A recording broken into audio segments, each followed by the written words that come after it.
Relationship to my hair, it basically symbolizes empowerment. I like that it's versatile, it's different. I can do so many different styles. I like adding the extensions like braids like I do now. And it's just more of like, it's something identified for Black women, which I enjoy because it's something that we just have, something that identify us, but something that also empower us. It's also like a movement, which I enjoy because it's giving us a voice. We had a voice, but now our voices are even louder and we're distinguishable.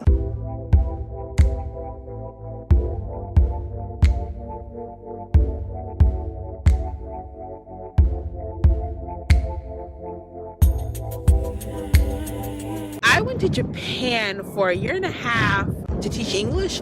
It was a really great experience, but I also noticed a lack of representation of Black women in Japan. What I found very interesting was the fact that they adored my natural hair. They thought it was unique and they thought it was different because in Japan, their hair is straight. But mine wasn't straight. It was always curly. It always had braids, something different. It was never the same for long periods of time. And they found that to be interesting because it made me unique. It was both a good unique and a bad unique because I liked the idea that they were invested in my natural hair, but I also saw ignorance as well. They didn't think that my hair would be naturally that curly. They thought that I would perm it to get it to be that way. Or they would say, oh, do you like straightening your hair? To me, that signified that some of them didn't like the curly pattern that I was representing.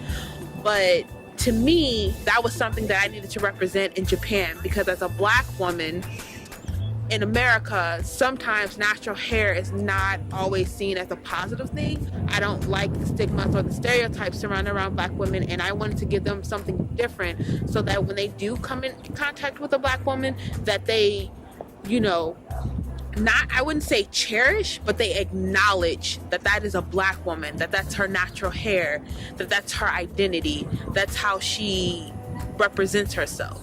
And instead of letting the world make distinctions about us, we should go out there and make the representations ourselves and give people a different picture of Black people and of natural hair. While I was in Japan, I did face some discrimination, but I just think that's because that's a lack of Black representation in Asian countries. That's why I was facing some ignorance from some people. For example, when I would meet different Asian people, they would shake my hand and then they would start rubbing my skin very hard to see if my Blackness will come off. I could have took that as being a negative point and being offended, but I took that as an opportunity to teach them a lesson.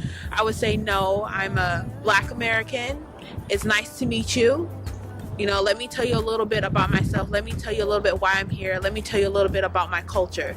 I will also let my students or teachers or some people in Japan touch my hair, but I will also give them lessons about it as well. Like, this is what I did to get it to become like this. This is why my hair is important to me. This is natural. And I will also encourage them to ask me questions that they had as well. But I will also teach them lessons like, okay, that's not okay to say those things to me because I find those offensive.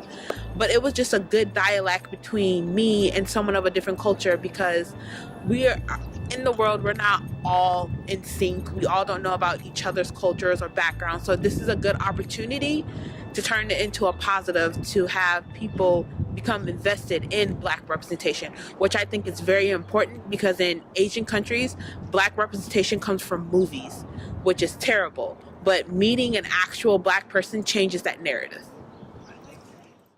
Like, I had to look at myself in the mirror and say, you cannot say that you're a grown woman if you are not comfortable in your own skin and in your own hair.